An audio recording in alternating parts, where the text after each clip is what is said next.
luncheon for Troy. Say hi, Troy and Cindy. I can't tell if this is focused. Troy with his mouth full, really apropos. Okay. I just want to get a few people on here. Here's another table of people. I bet it must be Cindy's mom. And there's Daddy. Trisha. Bonnie. We changed the color three different times. We changed the color of our pickup 3 different times. And right at the last minute before they painted, we went back to the original. Okay, and then we're going to go to, there's Jack and Judy. And the table that they're at. Okay, and then Steve, Judy's brother, and sisters.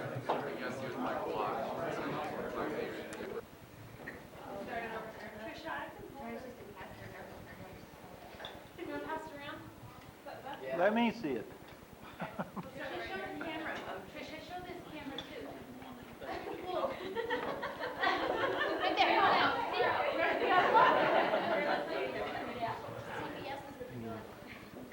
Okay.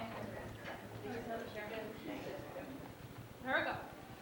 Troy was born in Provo, Utah in 1969. The first little boy of Jack and Judy and their favorite cousin of mine. I have a few stories about Troy to tell that have happened during his life. They should help you see what a great husband he'll be to Cindy, his soon-to-be wife. When Troy and Chad were little kids, they went outside to play. At dinner time, they were called to eat, but no, they didn't obey. They played outside while their family ate, and later came inside. Their punishment was no dinner at all, so they decided to run and hide. They packed their things and got ready to go. Off to the park they went. They stopped at the store and bought cheese, bread, and milk, and went to go sleep in their tent. The cops then found these 2 little boys, and no, they weren't too glad because they knew they had to go back home to Mom and Dad. Troy loves hunting, but not on a horse. He can't figure how they ride. His first experience on one this year, he rode the horse's side. Troy's sense of direction is great. He knows his way around. He went to a dance in Spanish Fork and ended up in Salt Lake downtown. And then to top it off, he drives the best he possibly could. He drove through a barricade and ripped his tires up real good. Troy, are you listening to me? Okay. Troy's well known by our friendly police. They spotlighted him one night. I think this has to do with Ryan. His parents thought he was tucked in bed, but he really snuck out of their sight. He ran to his friend's house and stood by the window, innocent as can be. The cops pulled up and shined their lights, so he took off like lightning, you see. He then slowed down, or the cops sped up, because they caught him awfully fast. His parents were shocked to find him gone. Explaining to them was a blast. In high school, Troy was a teacher's aide and tried to be real cool. He marked his friends here on the teacher's roll and let them all skip school. The teacher found out and said, "Hey Troy, we've got a problem here. Your friends have great attendance, but I haven't seen them all year." I may have joked, but on the serious side, Troy's a super great guy. He's fun to be with and full of laughs. He's obviously not shy. As Troy gets married, I wish him luck. He'll be a great guy to be married to. I've never been married, but I have advice for Troy and Cindy too. Stay close to each other and close to the Lord. With that, you can't go wrong. Have good communication and work real hard to make your marriage strong. I'm proud of you, Troy, so keep that up. Good luck is all I'll say. I hope that you have all the happiness you want on this, your wedding day.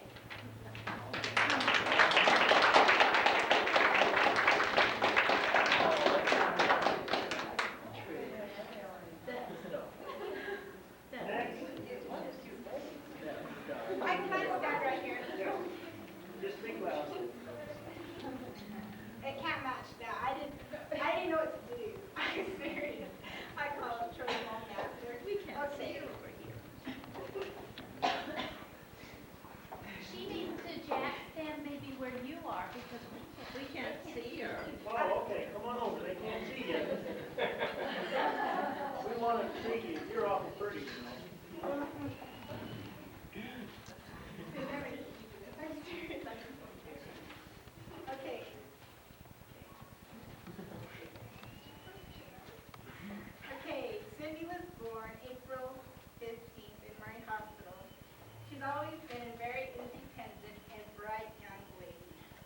when she was 4 years old, she used to beat up on the little boys in her nursery class when they wouldn't give her the big milk. One of her many talents was to sing. She received her first vocal trophy at age 7. She's also won some trophies in doing modeling and different things. Her favorite color is red. Her favorite food is pizza. Some of her other favorite things to do are dancing, skiing, and water polo. Cindy's always been a crazy and wild woman. And like, let's see, I guess I should kind of tell you things she's done, you know? And the only thing that I think that'd be appropriate to tell is with the, we went to Arizona 1 year for water polo. And Cindy just went all out. I mean, she's been crazy, but this time she was really just spazzing out to everything we did. And whatever we were told to do, she did totally opposite. So like, we're supposed to be staying at this lady's house, and they had bars around it. And they're like, yeah, there's this raver out there, she's not allowed to leave. And it was a Sunday, we used to go to church, and so we snuck out and went downtown to 7-Eleven, and there was no one walking the streets, I mean no one. So like, this weird guy starts following us, and we get back and we get in trouble. Thanks to Cindy's brother, yeah. And then we had a water polo meet, and the guy said not to lay out because it would take our strength from us or something like that. And Cindy says, well, let's go out in a mobile home where no one can see us. So we climb on top of the mobile home, about to burn ourselves trying to get up there. And we went to circus, and we were like this, kind of sitting at a table, And we weren't getting no service though. And all these people were just crowded. No waiters were coming to us. So Cindy, she gets she's just loud. She starts, excuse me, just loud. Everybody looks. I'm just, oh my gosh, Cindy, please, you're embarrassing me. So we finally got some help. And then she's, I guess, were you driver's ed then or something? Was it your 10th grade? Because she starts acting like, you know, those driver's ed movies. And they're choking. Cindy takes this big piece of meat and stuffs it in her mouth. I mean, she could barely get it in her mouth and starts acting like she's choking. So me and Kim Saber, all these old ladies are, you know, I mean, just these elegant people are looking at us and just geeking like, just got to eat. And then we got offered to get $100 if we got these 2 girls out of the bathroom. But we saved them. That was pretty cool. And then Cindy decides, in the circus had escalators, and she decides, let's run up one backwards. So we start running up as fast as we can. I don't know, but it stops, and the alarm starts going off. So we take off, we get caught. Let's see. And we went to Snowbird, and Cindy had her camera and decides she wants to take pictures of everything. So we're taking pictures of commercials, and we're taking pictures of coming out of a wall. She gets behind those fold-away beds and sticks her head out, acting like she's getting choked. So, and then we've always worked together since we were little, huh? Like, our first job together was at a snow shack, and our second one together was at Wendy's. And the only funny experience I can think about at Wendy's is,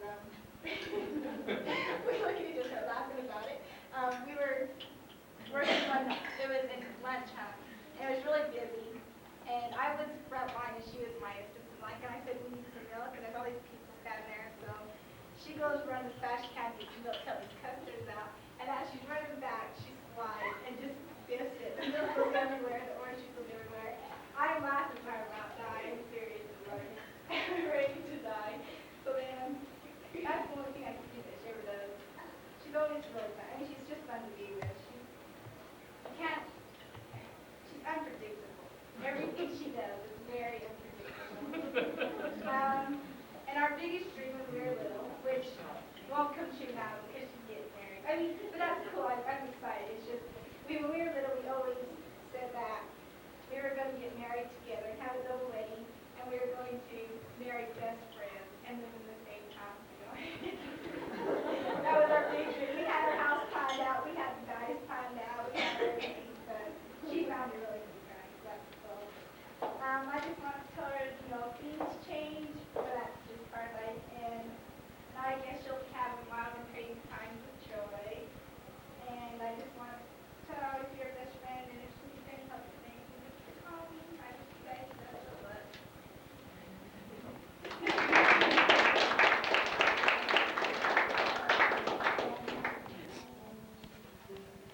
ongoing, everyday effort by both of you and will require dedication and hard work. Too often marriages fail because we focus on what is wrong in our lives together rather than what is right with us. We must build on the positive. We will need to take inventory to respect and to reward each other. Marriage is a special world that a man and woman literally create for themselves with the things they say. If your talk is mostly negative and full of problems, the world you created will be chilly and gray. But if you constantly exchange words of love and support, that will create an atmosphere that will sustain your happiness. Shared growth will be best achieved when you both commit to personal growth as well. You must nurture each other's individuality if your marriage is to grow stronger and more satisfactory over time. God instituted marriage for the establishment and preservation of family life, where parents live together in peace and harmony, and where your children can be raised in the faith, where the whole family may have an eye single to God and His Word. The Savior taught this principle. Because for this cause a man leaves father and mother and cleaves his wife. What therefore God has joined together, let not man put asunder. This day I shall marry my friend, the one I laugh with, live for, dream with, and love. Please take each other by the right hand.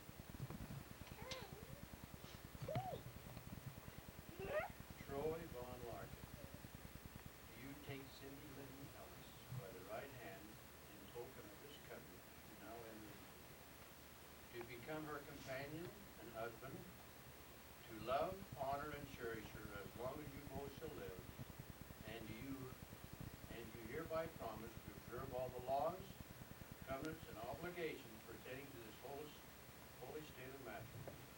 And this you do of your own free will and choice in the presence of God and these witnesses.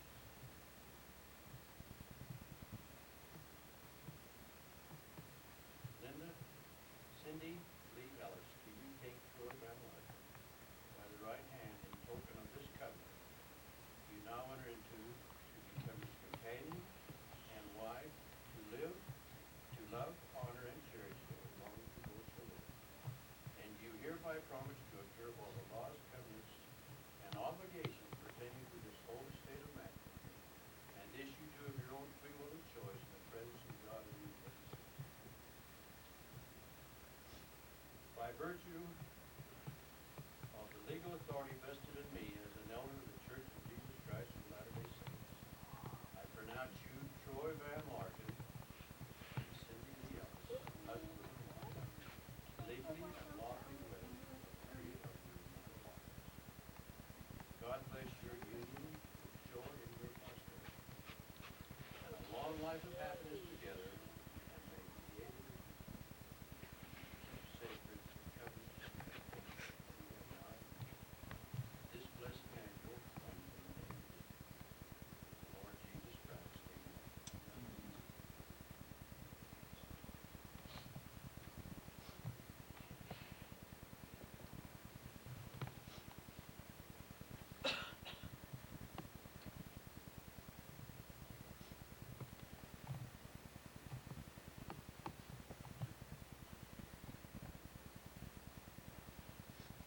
You may now kiss each other as husband and wife.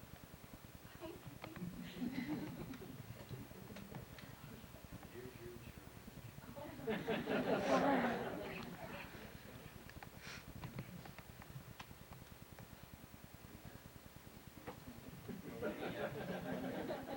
Now will you please, will the bride and groom please come over to this side and come by.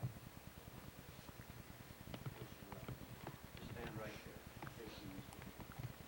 And as the people get ready to leave, they can come this way and go out to the reception center. You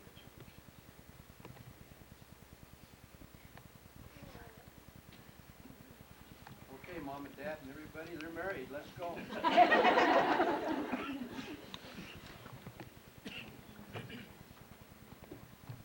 Maybe you better double back or go out that way. It might be just a little easier.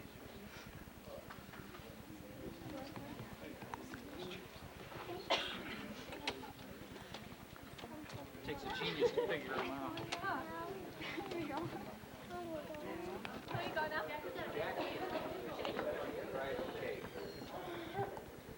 Got pushed clear through. Oh, clear. Oh.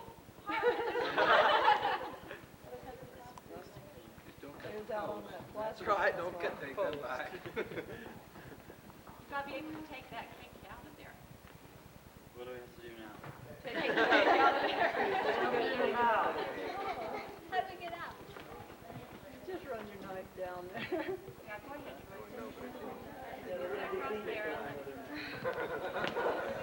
I can hardly wait for this. You remember how I told you the difference between Cindy? I don't think.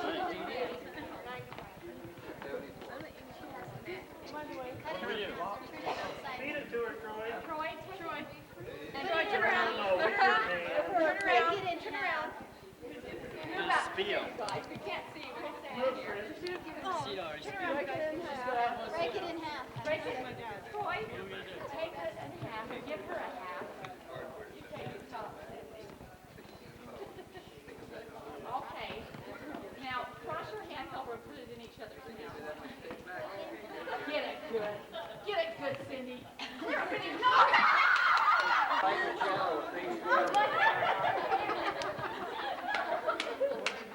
Joy. You guys, Troy, look up. Cindy.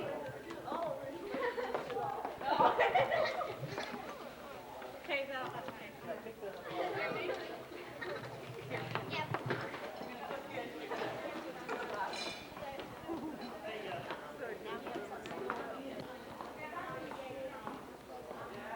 Oh, honey, don't take me. I look so awful. Smile. Take Grandpa. He likes to take me. Grandpa, what do you have to say? Huh? What do you have to say? I say that. Hi. Great, how are you? Hey, I look a lot better when you get way, way back. I bet No. you're looking chick in the dark. What was that? I said, I think you're a pretty good looking chick in the dark. Grandpa, you want to die, don't you? I noticed you had your little girl up there helping you sign that book. She was cute, huh? She wanted to be up. Kyle wanted to be there with you too, didn't he? No, she is a doll. She's Isn't just she really a doll? cute. Yeah, she's Yeah, you cute. sure see her grandfather in her, can't you? She loved that. You know, I knew that was coming. Last Saturday? And when'd you get?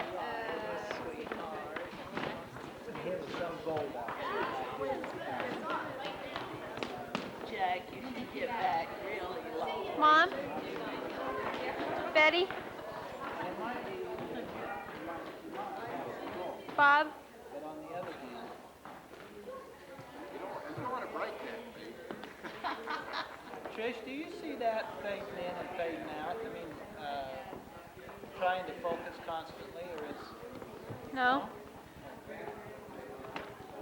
This will be the next week. Do you know what is the Better best not. incentive for me to go on a diet? Those. Every time I see it, I think, oh, I gotta go. You can see yourself as you really are. Oh, I don't look that bad. You went up to where that dam was. And then you took a picture and she said, boy, you look pretty skinny when you take it inside. Here? No, no.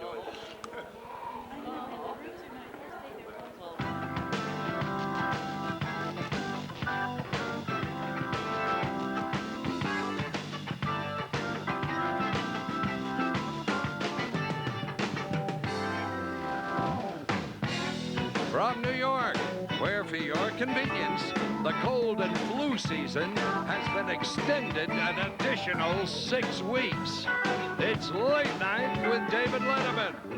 Tonight, Gregory Hines, Inside Sports swimsuit cover girl Charlene Tilton and comedian Rich Hall, plus Paul Schaefer and the world's most dangerous man.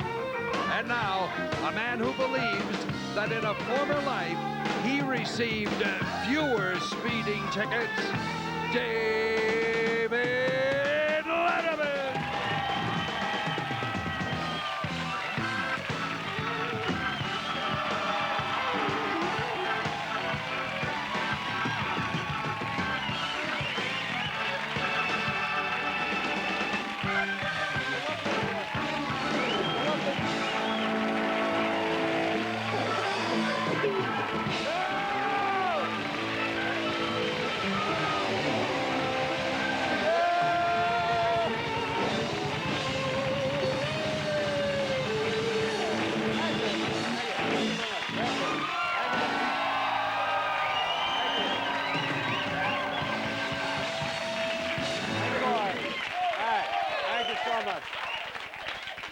Hi. How you doing? Welcome to the show, kids. Thank you. You know, there was an announcement today from the General Accounting Office. I thought this was fascinating. I guess now, due to inflation, George Bush's 1,000 points of light is now 1,015 points of light. You see how inflation. Momentarily hypnotized. Thank you very much. You're looking at a man who does not lead an easy life, boys and girls. Last night, I was alone, relaxing, and I'm watching the Lonesome Dog on CBS. Have you been watching that? Lonesome What? Dove. The Lonesome Dove, exactly. I'm watching the Lonesome Dove there on CBS. Minded my own business, then like halfway through the show, and by the way, I'm kind of enjoying it. Halfway through the show, a salesman comes up to me and says, "So, you going to buy the TV or what?" You know...